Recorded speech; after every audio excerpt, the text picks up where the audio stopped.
Welcome back to another episode of TWiP Pro Critiques. This is going to be a really interesting show. We've got lots of photos to walk through, and so we're just going to dive into it. I'm here with my friend Steve Brazel. He's going to join me to talk through and give some much-needed critique. All that's coming your way next.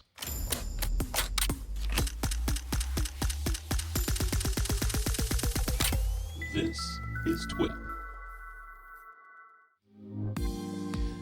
All right, folks, welcome back to another TWiP Pro Critique. In this session, well, basically this series of sessions is designed to give some feedback to the TWiP Pro community that we established a month or so ago, a couple months ago. If you're not a member of the TWiP Pro community, just head over to twippro.com and sign up. There's a 14-day free trial. Then after that, it's just $4.99 a month. And then you get to hang out with all the cool people you listen to and hear on TWiP and get images critiqued and see all kinds of goodness that's happening in there. So, but without further ado, I'm joined by my good friend, Mr. Steve Brazel, who is the host of the Behind the Shot podcast in the TWiP network. Steve Brazel, what's up, man? What's up, buddy? How are you doing? I've been better. I feel like this is deja vu and we've done this part already. For the folks inside baseball, if you're watching this in your time machine because you're in the future, we had a couple of issues getting the show started. Learned some lessons. I now have an MBA in live streaming. And the people in the chat will know there was a moment where I looked over at the live stream and went, "Wait a minute, I'm on there." Yeah, because I didn't want it aiming at me while I was trying to figure stuff out. Yeah, exactly. He caught me combing my hair. Yeah, exactly. Yeah, I'm not gonna make any singular plural comments there. So. Thank you. Appreciate that. All right, man. So, like I said, enough of those shenanigans. This is a TWiP Pro critique. So we're going to talk about some photos that have been submitted into the TWiP Pro community. You did some changes to a couple of them, kind of like Troy did, where you did some suggested let me say two things really quick. First of all, the images that in general are coming into TWiP Pro are not what I've expected. I mean, there are some really, really high-end photo products being posted in that, both in the normal member photo, because there's two channels, right? There's the photo channel where you can just post photos with no fear of critique. And there's a photo critique one.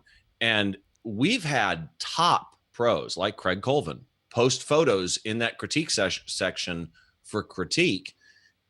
Well-known, respected pro getting critique and going, you know what? Those changes make the image better, which is pretty cool. Yeah, I know. And it's interesting. And I put those two channels in there separately for a reason, for exactly what you said. So on the one hand, you want to be able to get critiqued and you want to put something, your best work forward for people to kind of look at and you know, not judge you on, but give you feedback. And then on the other hand, you just want to share images. You don't necessarily, it's more rhetorical, right? So one channel's rhetorical, the other one is not. So, and it's, I think that's the right way to kind of do these kind of things, because sometimes you want people to talk about your stuff and sometimes you just want to share it and have people look at it. With that, I think we should dive in and look at some images. What do you say? Let's do it. All right, so the first image we have is from, we got a bunch in here from Craig Stamfley, who's been on TWiP, by the way. Craig is out of Australia, and he's doing some really cool stuff. So this first one, and I know you can't see it on the screen there, Steve, but the first one, I think you have the list of images. This is the I do. It's the underwater one. Yep, so she's submerged or half. She's mostly submerged. Well, she's all submerged except for the top half of her head. I'm gonna let you go first. What are your thoughts on this image? I love the concept of the image. You know, the split across the nose where the eyes are above the water and the rest is under. It's kind of this, you know, what's happening type moment. There's a couple of things on this image that would, to me, take this concept and take it to the next level. First of all, I'm really distracted by the fact that it's clearly and obviously some sort of pool or something like that. It's like a pebble tech in the background. Mm-hmm. And there's the rocks, I think they're rocks, right over both of her shoulders. So to me, when I see this, I want to focus on her, not the surrounding background. Yeah. So the rocks, I would clone those out. just do it in Photoshop. I did a quick rendition of it. I didn't take my time on it. I'm really hesitant to ever touch anybody else's So I'll picture. bring that one I don't I'll like bring up taking your somebody edit. else's work and editing it. But for sake of this, I sent you a version that has those rocks taken out. And also the other thing that I did in my version was her chest is brighter than the part of her face, as are her arms and the reflections, the water reflections on the back wall. Mm-hmm. And you don't necessarily have to brighten her face. That's one of the things I think a lot of people do is they think, oh, well, then I'll brighten the face. No. What I did was I brought the highlights down. I brought a little bit of the exposure down in the whole image. I brushed the highlights out of her arms, her chest, and the back of the pool without touching her face. Her face now is either equal or slightly brighter than the rest so that her face stands out. And I think brings the focus to her a little bit more. The other thing is, on this one, the arms. She looks like she's underwater, holding her breath and uncomfortable. I would try and coach her to relax her arms a little bit, right? To try and do something a little more natural, like her left hand, the fingers are folded. It looks like she's been amputated at the edge of her knuckles type Mm-hmm. thing. Mm-hmm. So I would take, and here's a good example. And Renee Robin, I talked to her about one of her shots once and found out people who do this type of thing, what they do. I would literally think in your head and pre-visualize in your head finger positions, hand positions to make it look natural and comfortable, and take the time to coach her out of the water, how she's going to do her hands so that it looks more natural. Yeah, no, I agree. Good comments.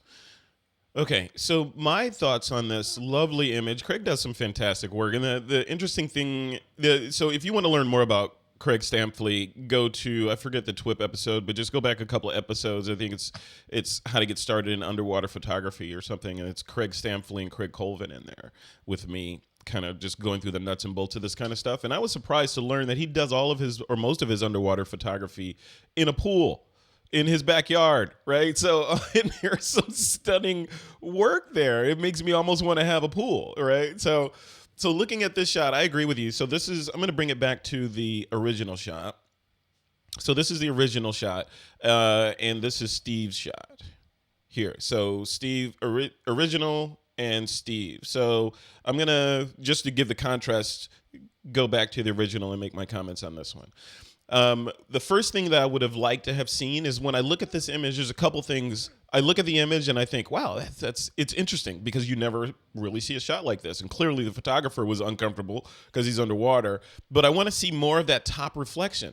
I don't know why. I just want to see more of the reflection on the top to kind of, I don't know, make it a little bit more symmetrical. And again, like I said, when we do all these critiques, my comments are 100% subjective, right? So I'm looking at this both with a photographer's eye and with a, I see this in a gallery and I want to consider purchasing it. So I want to see more of the reflection on the top. The kind of cyan underwater feel of the image, I get that. It's telling me I'm underwater, because there's a little bit of cyan tint to the image. I'd like to see that reduced a little bit to even more make you think about, is she actually underwater? And then kind of look up and see the reflection and you see, of course, she's underwater. So that's the second thing. So the cropping, or leaving more space to get more of the top reflection, I would have loved to have seen that and add a little bit more symmetry, along with the comments that you made, Steve, removing the crazy, or not the crazy, but the dark lines that kind of give away the wall in the background. Right. And then the last thing I think I would have done is, so when I put on my kind of what is going on in this image hat, I'm thinking, what's the story here? Like, what is the story? Like, what was Craig trying to tell me with this image? Or what could this image be used for? Like, could it be, an illustration of some sort of, you're in too deep, you get, and you're drowning in debt or something, right? Maybe that's the shot he was going for, but I don't want to have to make that leap so much. I want the photographer to make that leap for me editorially. And we're going to see a photo later that kind of does that. I think it's from Craig Colvin. It's a re-edit. So, just elements in there that tell the story a little more is what I'm personally looking for in a lot of images. Like, what is the underlying what is the narrative for this particular story? And maybe you put it in a caption, or maybe it's obvious in the image, but something to bring me into your world. Do you have any closing comments on this? No, that pretty much sums it up. I think it's, again, I started with, I love the concept. Yeah. And I think there's a shot in here. I just think it needs to be found and kind of almost storyboarded to carry that message through. Yeah. Yeah. It's good work. I'm jealous, man. I wish I could just go out and say, I had an idea for an underwater shot. Let me go do that. So mine would be a little bit more complex than that. All right. We're going to go back to the slides here and take a look at the next image. So this is the Steve edit for that one. And this is the next one. So this is a re-edit from Craig Colvin. So this shot Craig submitted, and then Troy and I believe reviewed it.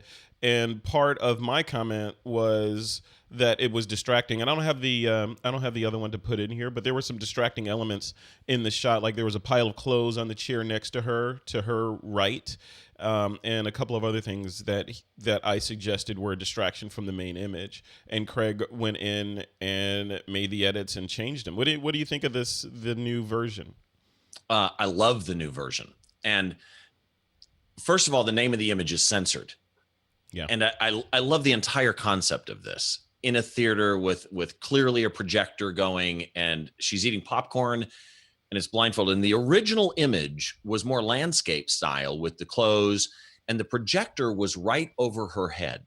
Right. And you suggested the clothes didn't add anything to the image, and Troy suggested it was too congested with the projector near the head. And he had actually moved the projector. Now Craig's gone back and reworked this. And again, this is what we started with, right? I love that these seasoned, respected professionals are willing to take and go, well, how do other people see this image? And what do they think could improve it? And Craig, when he posted this edited version, said, yeah, you're right. These made the image better, because now you've got the projector almost on a rule, more towards a rule of thirds. She's kind of more towards the other side. There's an old thing in photography where you generally don't want to use even numbers. You want to use odd numbers. There's 3 chairs clearly visible in the front row. There's more chairs than that, but really the focus is on those 3 chairs, her and the 2 next to her. Everything he's done in this by removing the clothes and everything just really, really worked to me. This is a commercial image. I could see this in an ad. Yeah, no, absolutely. Absolutely. Or in a magazine or a 2-page spread, or yeah, it's great. And this was it was refreshing to see this from Craig Colvin, because normally I don't see this kind of work from him. Like, she has way too many clothes on for Craig Colvin shot. Yeah. So normally, and she's not uncomfortable in some rocks. She's not, painted. She's not on some rocks. She's not on fire. So, it's this is a really interesting shot from Craig, and I love to see that he's reaching outside of his. I don't even know if this is outside of his comfort zone. It seems like the other shots that he does are much more complex and uncomfortable than this. So this might just be Craig taking a stroll down. I'm going to do something more pedestrian this time instead of lighting people on fire. But no, he did a really good job on this. So that's fantastic. So that real quick while I'm thinking about it, Yeah, Robert Waltman in the chat said, hey guys, the TWiP. Oh, you know what? I think he may have spelled it wrong. TWiP. He said TWiP Pro is a dead link. There's only one P in TWiP. So it's TWiP pro.com. Right. Yeah. TWiPPRO.com. 1P. Yeah. Hopefully that's one P for each word. But I'm putting it on my to-do list, Robert, to see if it is a dead link, and if it is, I will fix it. Yeah. But thanks. Thank you, Robert. Yeah, thanks a lot for that. All right, you want to move on to the next image? Let's do it. Next one is from Craig Stampley as well. Look at this thing. Let me zoom this up a little bit. Look at that, and I'll get rid of our shots here. Okay. Can I go first on this one, please? You can go first. I love Birch, by the way, but you go first. Okay. I love this. And I'm not even kidding. Now, he posted. Wait, can you say that again in that radio voice? That radio voice. I love this, and I'm not even kidding. That sounds like somebody describing chocolate on a commercial or something. I mean, my God, man. Really, Craig, seriously. Wow. He posted this in TWiP Pro, and then I think it was Troy commented, And I agree. And this is the original version. If you look at this image, the one on the right rule of third is in focus and sharp. The big, tall, darker one on the far right is in focus and sharp. And what Troy said was he would remove the one on the far right because you only really need one of these in focus, right? Mm-hmm. And the rest can disappear, either clone it out or crop it out. And Craig redid this shot without that tall one on the right. And in my head, I'm seeing that right now. And based on that finished one, go to TWiP PRO to check it out, the finished one. Yeah. Taking out that big stick on the right, the big birch on the right, this image, I would print this big and hang it over a television or over a couch or over a wall unit. Yeah. There's one change that if it were my image, this is not suggesting he'd do it and that it would even make it better. It's a great image as it sits. One thing for my type of taste that I would do is it's a little neutral to me. I'd love to see a little more contrast. I'd love to see where the black levels are in this and increase the black levels a little bit, not in the sky. I don't want to get that weird artificial black cloud look, but in the grass, I'd love to see a little more shadow. Yeah, no, I agree. And I agree that the chat room likes this too. Hassan says, I need this on my wall. And Trevor says he's having a hard time getting a sense of scale in this photo. And though I agree with that, it's hard to get a sense of scale in the photo. I don't know if you need a sense of scale in the photo. I mean, you could bring your own scale. Maybe the grass gives you an idea of how big things are in here. But when I first looked at this, I had a couple of reactions. The first reaction was that my photographer self said, I need this to be more contrasty, like I need it to pop a little bit more. But then I looked at it again and I'm thinking, which by the way, is the whole idea why you want to do photos is to have people think about them. But I was thinking, this is great the way it is. I mean, this is great. And I was thinking, would I hang this, like what house or living room would I see this hanging above the couch in? And I can see this in a sparsely appointed, very high-end, clean living room with maybe white leather furniture and maybe a couple of splashes of red color in there with vases or something. Like I can definitely see that. And with that kind of look, it absolutely works. Everything in my head, everything needs to be, if it's black and white, it needs to be contrasty. If it's color, it needs to be oversaturated, and right. But that's not always the case, right? Sometimes. No. And you brought up the color red. Picture this in a red frame in a room with black and white furniture, but like red vases. Yeah. Yeah. That would be killer. It would be killer. Yeah. You probably would have put a little price tag on the side of it. You could have this for a down payment of $25,000, the other 10 payments payable in 10 equal increments or something. But no, it's great. It's a great shot. I think he really, really good job on this. I don't have a whole lot to say about it. Ron Pepper's in the chat and he's saying, I'd like the far right stick for its framing to change. He likes the far right stick. Image. I like the far right. He likes it. To add weight to that side of the frame. Yeah, see? Yeah. Subjectivity. Hey, and welcome, Ron Pepper. Very interesting. I love these. Like you said, there's some great shots coming in. And, wait till you see the next one. Yeah, I'm feeling intimidated in the TWiP Pro community, kind of like I feel when I visit 500px. So, all right, let's go on to the next shot here. And Craig, thanks again for submitting this. Look at this one. So this one is from TWiP Pro member Tim Engel, also a neighbor of mine up here in Sacramento. I'll let you go first, man. What do you think of this? Well, and again, Tim Engel, a seasoned pro, been on TWiP a number of times.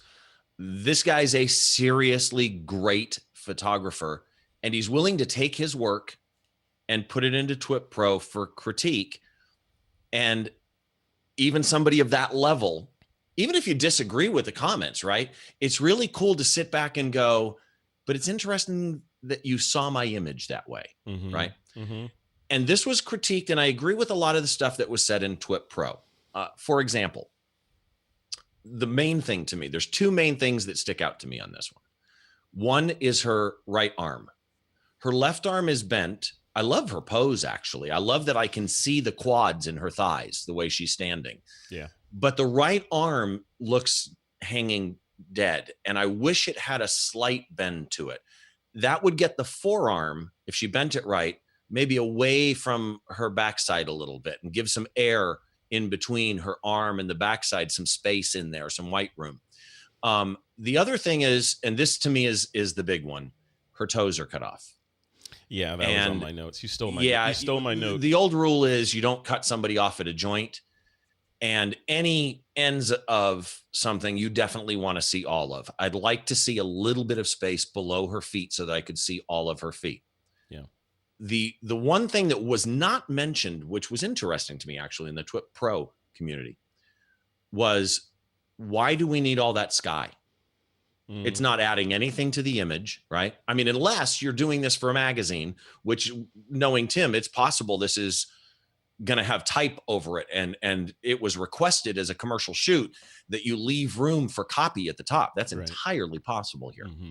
But as a presented image in a TWiP Pro setting, without knowing that top sky over her head is way too much to me and just isn't needed. Yeah. So I would crop it down and she's dead center. Even if this was commercial, I'd rather that she be off to the left side a little bit. So the one that I redid, I cropped it down. I brought the left side in. Up your and there's version. One other thing. Obviously I can't fix her toes. You're not that good? I could try. You're not that good? Wait a minute. No, I'm not that good. But the other thing that I did was, if you look behind her calves, right, you've got the grass. Yeah. And in the back, you have the darker greenery. In the middle of that greenery, I'm not sure if that's a neighborhood. I'm not sure if it's a dirt area. But it's drawing my attention and making me wonder why she's not just in this grass field area. So in my version, just very quickly, I didn't try and do it clean or anything. Let's be clear on that. You're going to see clone tracks in mine. You should never see clone tracks. I was just trying to give the feel of what if you took out that area in the middle of the darker green. Oh, I see what you're saying. Okay. All right. Let me go back to the one other thing. Yeah. I just realized this. I don't mind her face and her arm being that bright, but from her neck down, the highlights were a little too sharp for me and competed for her face. I put a gradient highlight -35 from the bottom to just below her neck. Oh, interesting. To pull down the highlights on her arm, her right arm, her hip, her chest, etc. And you're doing all that in Lightroom, right? I did that in Lightroom, yeah. Okay. Let me go back to the original here. All right, here's the original uncropped version. So my thoughts, again, you're right. Steve knows his stuff. Or not Steve. Steve knows his stuff too, but Tim Ingle knows his stuff. This image, I agree with your comments. The dead arm thing, that doesn't bother me too much. Although, yeah, I mean, subjective to have it bent at the elbow a little bit and maybe on her hip or even something. if you left it dead, wouldn't you like to see it a little bit of separation from her body? Yeah, but it's not a killer for me. I mean, I kind of like that she's just kind of hanging there enjoying the breeze. That's kind of cool. The cut off foot thing that bothers me. Because you could have just, angled down a little bit or had her step backwards if you needed that exact framing or whatever, right? So that, and I wonder, Tim, if you're watching this, which I'm assuming you will be in the future, is this part of the crop, or did you cut her foot off in the shot itself? If so, if it's in the shot itself, show us, the shot in TWiP Pro, the original shot. But her being in the center also doesn't bother me. I like, sometimes an image wants to be symmetrical like this. I understand, in photography, one of the rules is your subject should never, all things being equal, should never be in the center and should be looking into the frame. But as we know, rules will need to be broken.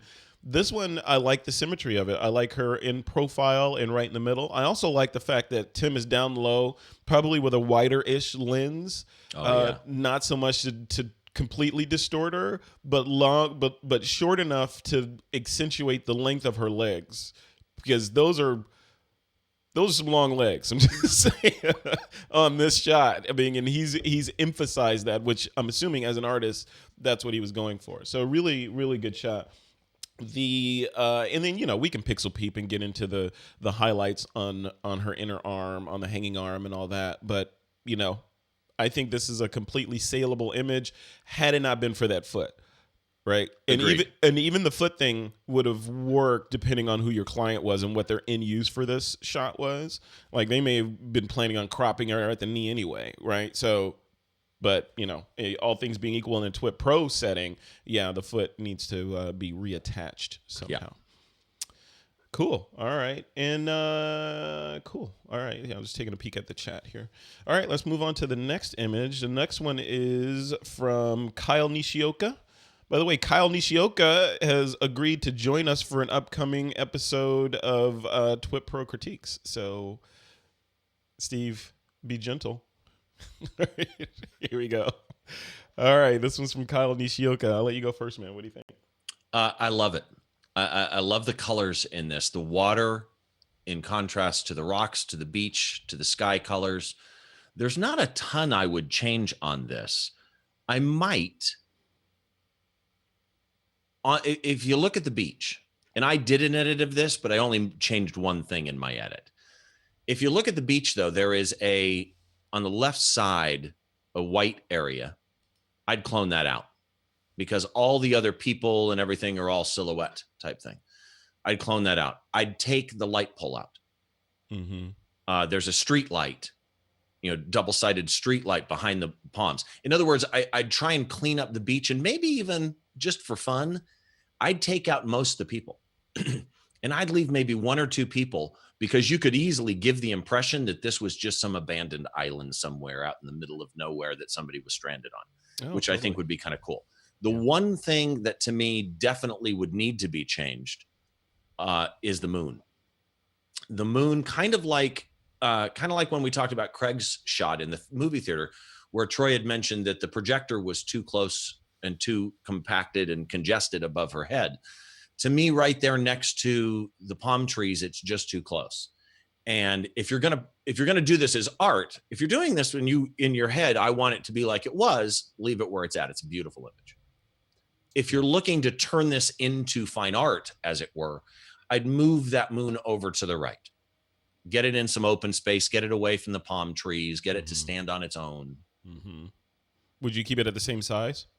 I'd keep it the same size, and I'd keep it actually the same height in the image, probably. I don't think I'd raise it up. I like where it's at. I just don't like it that close to the palm. And the size is actually a really good question, because I have a tendency to do this. Oh, it's a moon, and I want it to be pronounced, and I make it big, and then everybody goes, you added the moon. Right. Exactly. Right? Troy did that to me once. Yeah. The moon here, it's got detail. It's not blown out. It's got beautiful color to it. I just move it. Yeah. Yeah. Okay. I'd agree. Anything else? What about you? All right. So my thoughts on this image are, I would agree with, I would clone out a lot of that stuff. So again, preface this with, if the use of this image is to create a beautiful image that's going to hang on the wall, that's one thing. If this is editorial about some place in Hawaii or California or Florida, and you're trying to show that, hey, there's these great beaches with all these people on it, that's something else. But I'm going to critique this from the standpoint of, let's make it a pretty image. What would I do to make this a pretty image?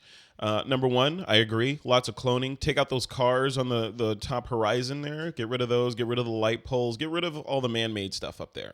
Exactly. Yeah, I would thin the humanity out of this a little bit. The human infestation. So I would get rid of some of those humans in there and make it look a little bit more intimate. The moon, I didn't even think about that until you said it. But now that you said it, yeah, I'd probably give the moon. If you look at my edit, you'll see what I mean. Let me bring up your edit. Let's see. Okay, and there's the edit. Look at that. Beautiful. Okay, yeah. Yeah, and I agree with you. Like, so Steve, what do you think about the idea of swapping out, like not just putting in a larger moon, but putting in a more detailed moon? Because they're obviously between the lens and this. In the moon, there were some atmospherics going on, right? So, which distorted the moon a little bit. Would it make sense, or is it ethically the right thing to do to get a real sharp moon and put it back there and then, kind of blend it in a little bit, or just go with what was there? Really good question. And the key to me on that question is the atmospherics, right? Mm-hmm. It's like swapping out a sky. if the direction of the clouds, the angle of the clouds doesn't match the lens, the haze doesn't match the buildings, the color, you're going to notice it, right? So if you just take a nice, and one of my favorite subjects to shoot, you'll see right over my shoulder, I've got a 5-inch telescope back here, and I shoot afocal through that, and I love photographing the moon. Yeah. If you take a really beautiful moon shot, that's completely independent of a beach shot with the moon in it. And I think if you drop it in there, it's going to be really obvious that it was dropped in. Now, that said, the dehaze filter removes haze and adds haze, and there's a million ways to add haze, but keep that detail. So could you drop it in, and if you, let's take hypothetical, you put it in, you blend it perfectly. Mm-hmm. It looks like it's the real moon. You made the comment, is it ethical? Yeah. And yeah, of course, unless it's photojournalism, it's art, it's ethical. Right? Yeah. You want to go change this thing and make it a beautiful piece of wall art and fine art? Heck yeah, swap the moon out. I have no problem with that whatsoever, unless it's photojournalism. And I was going to say one other thing to this after the moon move, mm-hmm. and it was brought up by who brought it up in there? It was Trevor, actually, brought it up in the chat of he'd love to see this more panoramic, 69, something like that. Mm-hmm. That would open it like it's a beach in front of me instead of like it's a picture. Yeah. No, I agree. Yeah. So the other question, and since we're on this moon thing, and Ron Prepper, of course, he's an HDR expert. He says bracket for the moon. Yeah. But if you don't have time to bracket and you're not on a tripod, there's a million things you're going to. But on that moon thing, and I don't do this, and I've struggled with should people do this, is you have a shot like this, and you're like, you know what? Hey, the moon was there. The moon doesn't change. It's always facing us in the same direction. I'm going to go grab another moon from Google. And you get on Google and you do a Google search for full moon and you find a pristine moon and you get it and you composite it into your image. And I think when I think about doing that and when I see people doing that, I think, well, what about the guy that shot the moon? That's unethical. Right. Yeah, but what you just described, when you asked me the unethical question, it was assuming you had shot the moon. Yeah, but assuming don't go steal somebody else's moon. Assuming you had shot the moon, yeah. So you shot the moon, or let's say someone else shot the moon. How do you even know, right? Because again, the moon has been there long before us, is going to be there long after us. You can't get a different shot of the moon. I mean, you can from different parts of the planet, right? A slightly different angle, but the moon is geostationary and it's locked in an orbit that it's one side faces us all the time. So it's the same that's moon. Not totally true. One side doesn't face us all the time? One side faces us, yes, but you got to keep in mind that, we're all spinning, right? But the moon is actually a mirror position of the craters, etc. Yeah. If you're in Australia than you are in California. Yeah, so it is different. Yeah, it is different. So it literally is different. But yeah, all things being equal, it's not different like a person is going to change from shot to shot. There's a man in the moon. Well, now we're getting into different territory. So but what I'm saying is, should you, and I'm back on the Kyle shot now, should you just go to Google, find a high-res moon, and drop it into your image, scale it down. In this case, it's going to be pretty small. No one will ever know where that moon came from. Never. You shouldn't do that, right? No, I don't want people taking my pictures. Why would I take somebody else's? But how would you know?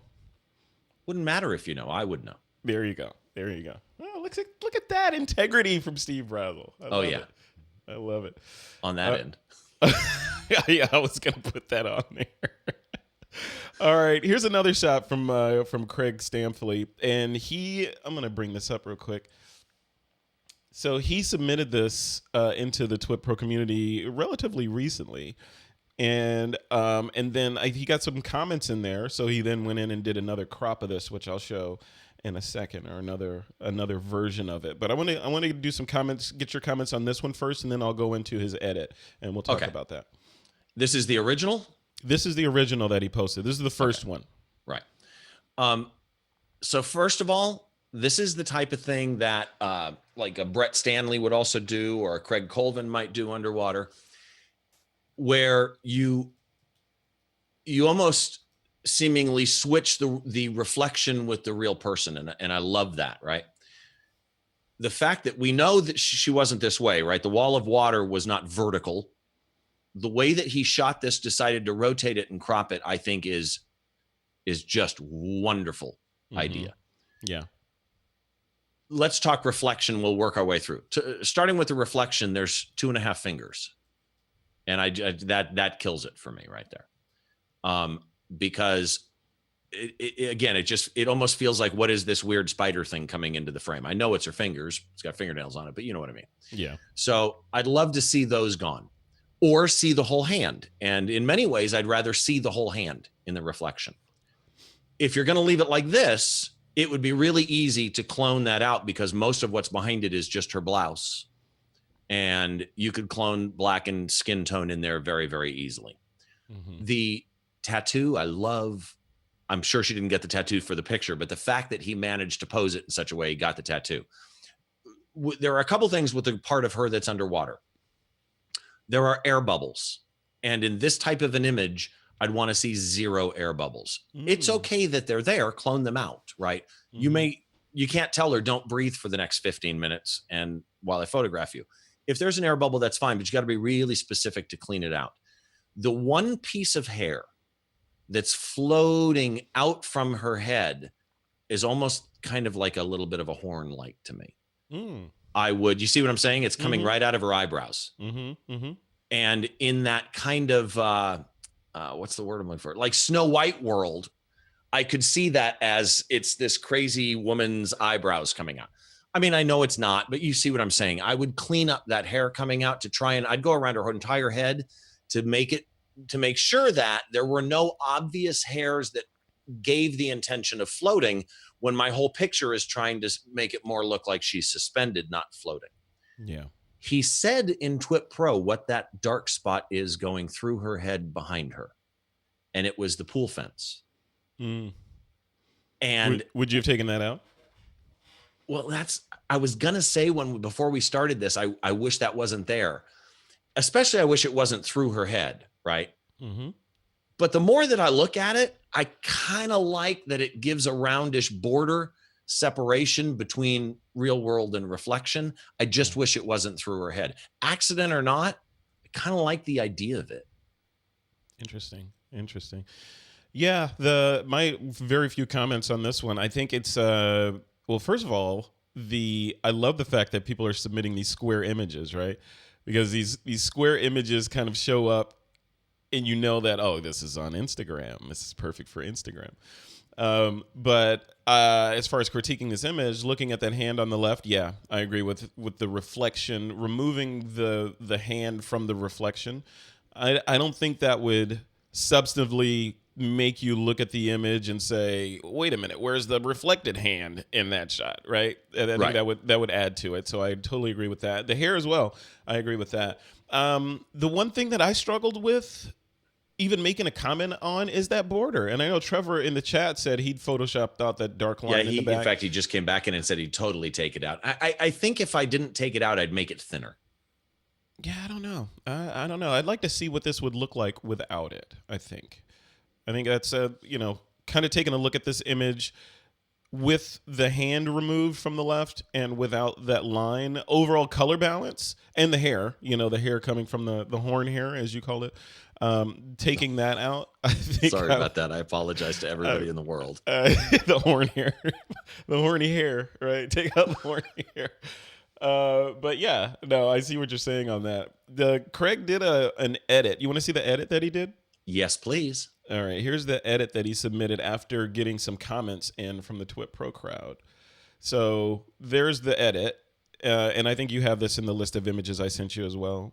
I do not have the edit, but I'm pulling it up in TWiP Pro as we speak, actually. Okay, yeah. So it should be number 8 in the revised list that I sent you. I just got to find it really quick. Hold on. Cool. So while you're finding that, I'll talk about this. So he did some work on it, and I'm looking at it, and there's something in the foreground now. Oh, you know what? That's the fence that he was talking about. That's the fence? So the backside must be the pool tile.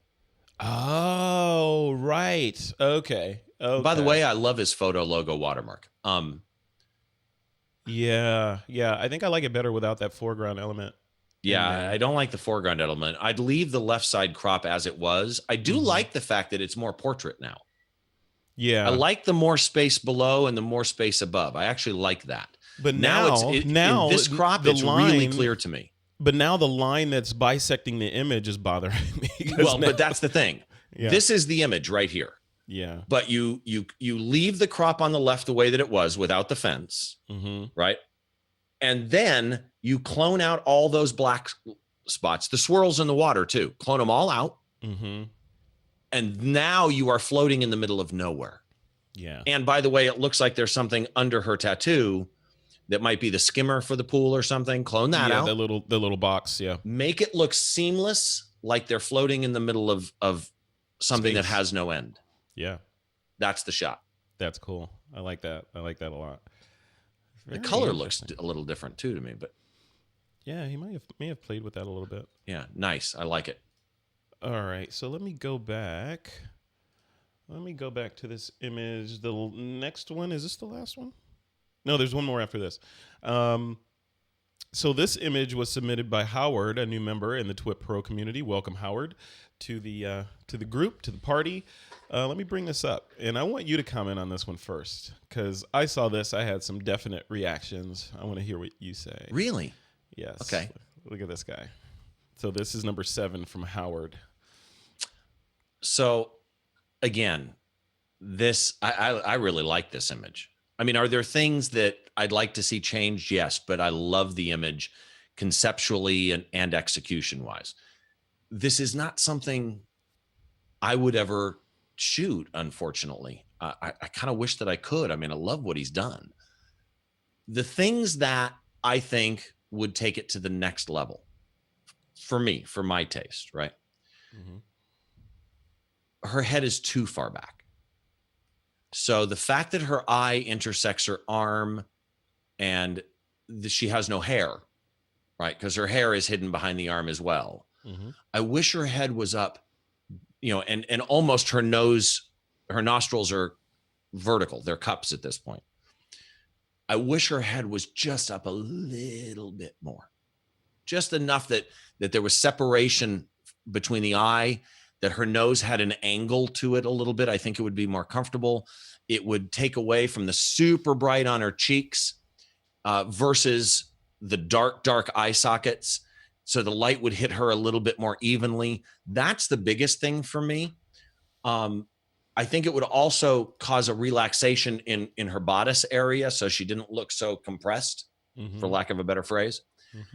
Her toes, originally, when I first saw this image, I thought that looks a little uncomfortable to me. I'm not minding it because she's a dancer type thing, and that's what she's doing. But the flamey effect, oh, I love it. I just wish it wasn't cut off at the top. I want as much room at the top as there is below her toes. Yeah. Okay. Anything else? No, there's one thing that's calling me, and I'm hesitant to say it because I'm not sure I'm even sold on it myself. No, you got to say it. Okay. Yeah, I guess I do, don't I? The color of her legs doesn't match the rest of her. To the point where, and if I zoom in on that, it's a tan line, I'm sure, but I can clearly see her normal skin color next to the suit. Her leg color doesn't match. And because of the effect that you've put on, there are some really dark blotches on her leg that almost makes her leg look like one of those diagrams of the muscle groups. Right? I mean, it's almost like you can see the tendons, which is a cool effect. If that's what you're going for, dude, you nailed it, right? Yeah. I love that. But the one right up high is a little too dark for me, that spot on her leg. Yeah. Okay. So my comments were, I agree with you on cutting off that kind of sparkly effect at the top. So maybe just a little bit more room around the shot so you get the whole thing in there. The second thing is I did notice that dark spot on her what is it, her right thigh butt cheek thing, whatever that is. So there's a darkish spot there that's a little bit distracting. The color between her upper body and lower body didn't bother me that much because my brain just said, hey, because you have those light streaks at the top that are, could be providing a light source more than what's falling on the bottom. So my brain didn't key in on, hey, she should all be the same color. I just thought there's different light falling on different parts of her body. The pose of her head, I'm fine with that. I'm fine with the arch. I love the energy in this because the whole thing looks kinetic. It looks like obviously this is in extreme motion and a pose that, people like us can no longer do, Steve. So this is speak for yourself, young man. No, I'm going to speak for you with confidence on this. Okay. My back. You can do this pose once. That's it. You're doing it once. Never get back up. And then you'll be calling for a hover round or something. No, but I like it. Overall, I like it. Again, what's the test? Would you print this, Steve? Would you print it and put it on your wall with a nice big black frame or red frame or with white some frame? of the changes that we mentioned? Yeah. Yeah. The one on the leg has to go. Like Trevor said that he really likes it. He likes the fact that it's about, in the chat group, that he likes that it's about tension and struggle, and he wouldn't really change anything except he thinks there's too much negative space. And I'm looking at the feed the same time I'm looking at the image, and the image I have in front of me is square. It is square. Yeah. So but the image online is showing as portrait, 4:3 type thing, or 69. I'm going not to take 69 because there's the computer. The computer that this is coming from is full screen. So I just took it out of full screen so that folks can see what it looks like. Okay. So this is because this is Trevor. This is a square image. There is not a lot of space on the sides. There's some in front of her, and the amount of space when you see it, it hasn't caught up on the feed to me yet, but when you see the space in front of her, it gives her room to move. And I like that, right? She's a dancer. She can't be too tight. But yeah, I looked over at the stream and realized what he was talking about. There we go. It just updated. So yeah. Very cool. Okay, so let's move down to the last one. We talked about that one, and that's this one from Mark Harris. Remember Mark Harris? Let's go back into full screen. There we go. All right, go for it, Steve. In TWiP Pro, I think he titled this self-portrait, which threw me. In fact, I'm going to go look really quick because I'm almost positive. Yeah, it's called self-portrait. And he said that he may not be able to watch but he'll watch it back later. And that it's kind of interesting to me that he would title it that. That's actually kind of throwing me off a little bit. Titles matter when I'm seeing things because I'm guessing this isn't Mark. Yeah. Hey, it might be. You never know. What I love about this image is actually her facial expression. Mm-hmm. It reminds me of a classic painting. Old masters, yeah. I can completely see this. The framing now, composition-wise, I wish there was more room behind her back. She's too close to the edge of the frame. I mean, especially if I were to frame this, it would cover her. So she's too close to the back of the frame, and that would be fairly easy to add a strip of that gray background. By the way, Mark is in the chat room. He just commented that he meant to say soft portrait, not self-portrait. Oh, you know what? It does say soft portrait in there. Why did I see self-portrait? Oh, see, it's you. I even just looked back again and still saw self-portrait because in my head, that's what I was thinking. Thank you, Mark, for the clarification. That's you doing all those crazy poses like in Howard's image. Yeah, exactly. I apologize. I got it wrong. Yeah. Aside from the space on her back, the highlights, the detail in her face is brighter than her chest. Her chest could probably be brought down a little bit, but I could see this as a classic painting from the masters. No, Mark, it is not. It does say soft portrait. I read it wrong. He asked in the chat. If you added a little more room behind her, it would balance out the amount of room in front of her. And you did one thing that people miss in portraits. In a portrait, at least in an image competition type of setting, you generally want to see the whites of the eyes on both sides of the iris and pupil, right? So if you turn somebody and their iris and pupil connect with the nose and you can't see white of the eye in there, you'll lose points in an image competition for that. So you generally want to see white on both sides of the eyes. He's got that here. A lot of times people shoot a beautiful model like this and they get this kind of dead, they want them to be serious looking, like this. But what you get is just this straight dead face, right? In this, I see something. In her eyes, I see she's thinking, she's looking at somebody, what's happening. He managed to coach out of her, or she's a great model, a feeling that came through her facial expression. And yeah, there's not a lot I would change here other than the room on her back. Maybe her right hand position. I might, because her wrist is kind of bent pointing and her wrist looks a little uncomfortable, I might bring that wrist more up in front of the forearm so that the arm was at a more natural angle. But it's a beautiful piece, man. Yeah. I agree with you. And I think the main thing about this image, first of all, great image, not much I would change. I like the simplicity of it. I like this is not trying to be, the prettiest person in the world, or, be something it's not. This is a shot of an attractive woman, caught showing how attractive she is without even trying, right? Which makes people even more attractive. So, but I would give her a little bit more space on the back on that, because she's almost touching the side of the shot on the right side of the frame. There's some smudges on the background that I think I would clone off on the left side of the frame. Those are a little bit distracting. But beyond that, so, if you're going to go with a clean, seamless gray background like that, make sure it's clean and seamless and there's nothing on it. Other than that, I love it. I love the look. She reminds me of like a younger Carrie-Anne Moss, right? Yes. Right? Doesn't she kind of look like, she reminds me of a young Carrie-Anne Moss.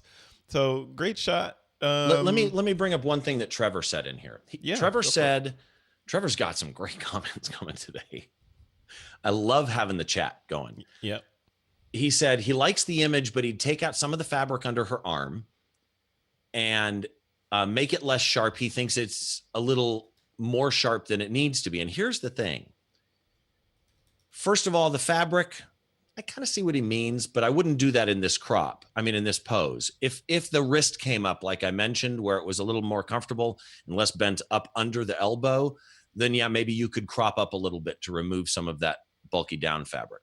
I'm not sure that's critical. As far as the sharpness goes, with a portrait, and again, I'm talking purely almost like from an image competition point of view, right? With a portrait, it's all about the eyes. It's always all about the eyes. The eyes need to be sharp. Now, based on plane of focus, if her eyes are sharp, most likely her mouth is going to be close to sharp. If the mouth was too soft and the eyes weren't, I would sit there and go, okay, now I'm seeing Photoshop work, because there's no way it ended up like that, depending on the angle of her, right? From a depth of field point of view. And it would be weird if her eyes were sharp and the tip of her nose was not sharp. I wouldn't mind if the hair fell softer at all. I mean, if the hair in the very back that's sticking up fell into a softer feel, or her back shoulder fell into a softer feel, I wouldn't mind that. But I don't think it's necessary for this. Yeah. Do you think that an image like that would merit being black and white? Like, would it come off better as a black and white shot, or is the color, the soft kind of pastel color rendition of this helping? I personally, I like this in color. I like her skin tone against the fabric having a slight difference to the background, her dark hair. If you made this black and white, you'd have to be very careful that the fabric and the background turned to the right shade of gray, that her skin tones and the shadows in her collarbones, etc., stayed the right shade of gray to keep the right feel. Could it be done? Yeah, this could be a beautiful black and white. Yeah. But I like the color. Yeah. This would actually be cool if you took this image to the next creative level, right? And you started really working it to make it art instead of just a portrait. I mean, if you started really working on getting some, treatment to it that gave it a vintage feel, could be really cool. And I'm gonna roll back that comment just to save you, Steve, because you said to make it art instead of just a portrait. I would argue that portraits are art. Well, So, but you know what to I mean. make it a I mean, different obviously, kind to of me, art. I've already said I love this. I Yeah. think this is a great piece of art. Yeah. This is, we talked about it in the beginning, this looking kind of like the Masters. Yeah. I could totally see this as one of those big portraits over a fireplace. Mm-hmm. Totally. She's got that Mona Lisa Completely look. could see that. It's What I the mean Mona by Lisa. taking it more to that art thing is working the treatment in post to bring it to something completely more, I don't want to use the word artificial, but I think you know what I'm trying to say.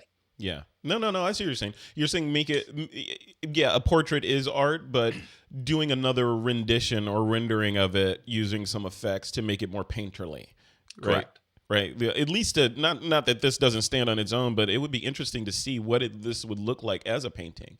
More painterly, but digital painterly. Mm-hmm. And Good Dog said an interesting thing that I'm looking for. He said he's getting an optical issue with the line formed by the far arm and the chest, and I think he meant forearm. It could be her right arm that he's talking about. I'm not seeing that, and in fact, the way her left arm crosses her chest, but leaves in the far side a gap where you can see the angle of the cleavage. Actually, I find it very flattering to her. It's not covering up curves that need to show her softness, right? Because when I hear soft portrait, I hear it in many different ways, right? It's soft portrait in the way it's posed, in the way she's sitting, all of that. Yeah. Just I just got to say, Mark, this is really good work, dude. Really good work. Yeah, very good. Thanks for submitting, Mark.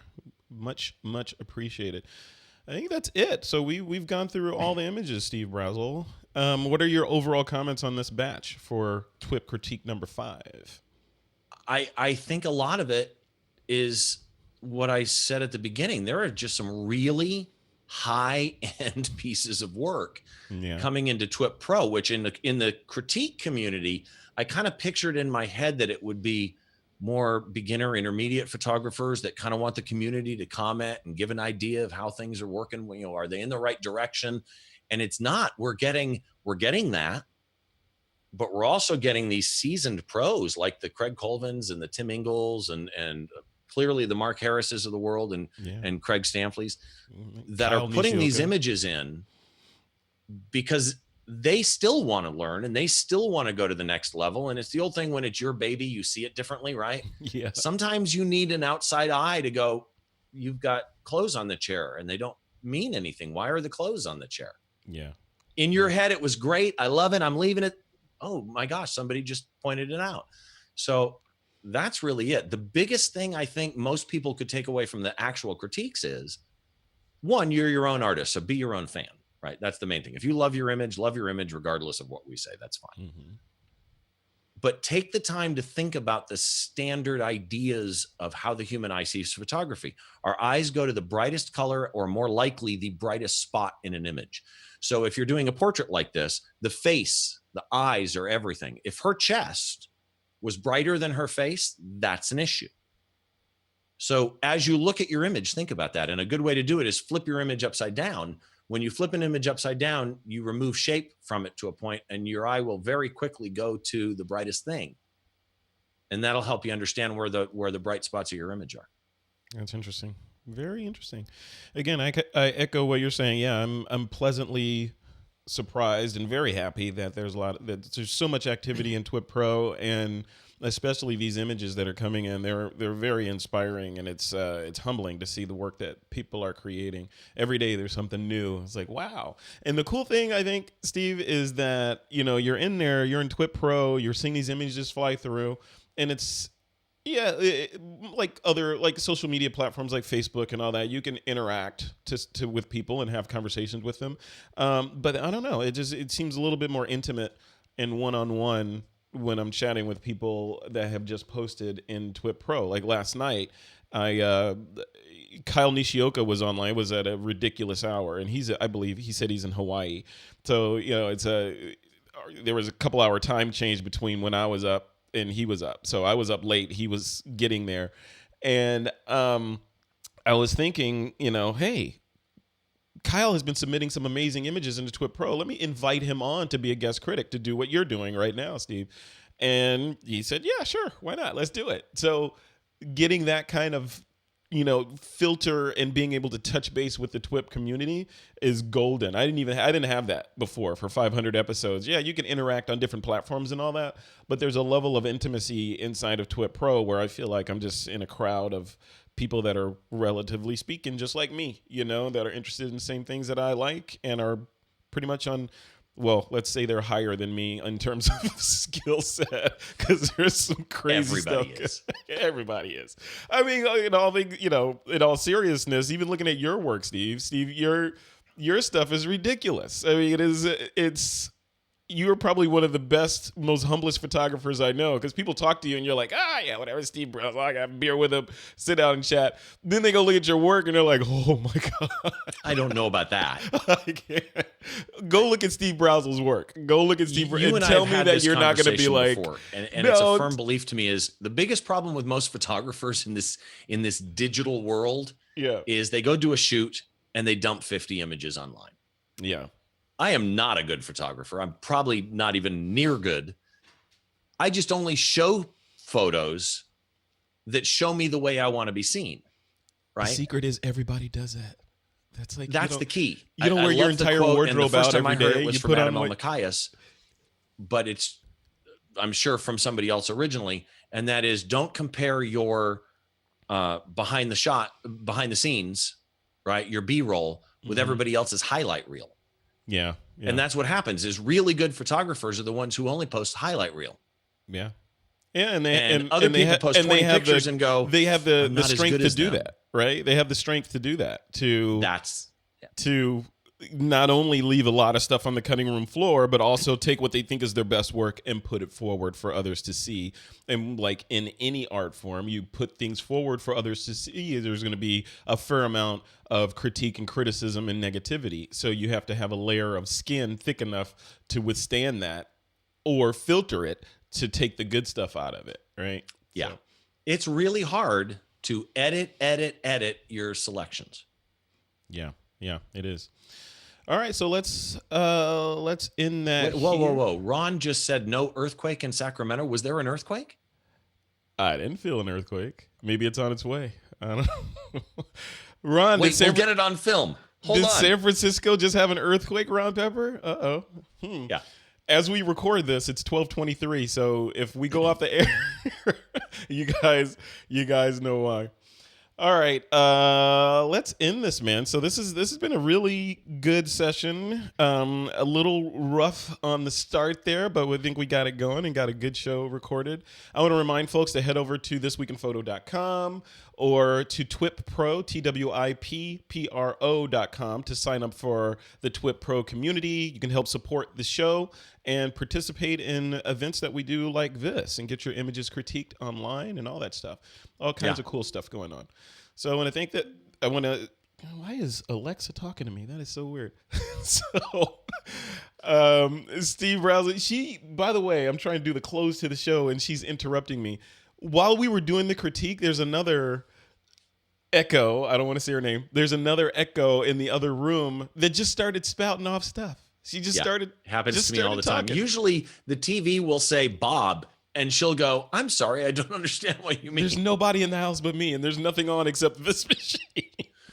And she couldn't hear me. It's so weird. I walked in there once and she was talking and she was saying, would you like to order balsamic vinegar? No, I do not. Off. So. Yep. All right. All right, man. With that, it's time to end the show. Thanks a lot, Steve Brazel. What's your URL where people can go look at some of your fantastic work? SteveBrazel.com. It's like the country Brazil, but it's 2 L's. And you can get all my social links and everything there. It's Steve Brazel on Instagram, Steve Brazel on Twitter. It's Steve Brazel Photography on Facebook. And then, of course, the podcast is on thisweekinphoto.com. And it's Behind the Shot. All right. Some really good episodes coming up. I just released yesterday morning an episode. That's right. I should say this. I just released yesterday an episode with Kenna Klostermann. Mm-hmm. Capturing Culture. Kenna is the host almost every photographer I talk to knows who she is, right? She's the host over at Creative Live, which is one of my favorite education areas. Mm-hmm. And I'm a big Creative Live fan. I love Creative Live. And she is, when I first said I was going to have her on, somebody said to me, "Oh, she's a photographer too," thinking she is a renowned, I mean, literally renowned expert on photography in Cuba. And she does Cuba tours. She produced the Adorama TV series that was on Cuba called Through the Lens. I think it's called Through the Lens. Now I got to go back in my head. But she was my guest. I just released it yesterday. And she said to me, do you want, for your viewers, do you want a discount code? I'm like, yes, please. And so she gave a 20% discount code. And if you go to the latest episode of Behind the Shot over on This Week in Photo, and let's see if we can crash the site, go to Behind the Shot on This Week in Photo, find the latest episode, which is Kenna Klostermann, and it's in the blog post, and we also put it on the screen during the episode. Very cool. All right. 20% off. It's limited to a certain number of people. The first 2,500 people that use it, and it expires in the end of May. But it's a 20% discount for whatever you buy. So as I was talking during the episode, she goes, it's not just one show. You could go fill your cart with classes at Creative Live and get 20% off. So go check it out. That's fantastic, man. Very cool. Thank you for. Did she just offer that up, or did you ask her to do it? I didn't even ask. She goes, "Do you want a code?" I'm like, "Yeah." I love it. And I love Creative Live too. I love I've loved them since they started with the business model of watch it for free now, buy it later. I did that. And there's always classes you do want to buy because watching it for free. Wait, what did he say? And you can't pause it. Right. The buy it later is the ability to back it up. Absolutely. All right, man. We'll end this show, and we'll end it with my famous to me tagline. It's time to take that lens cap off.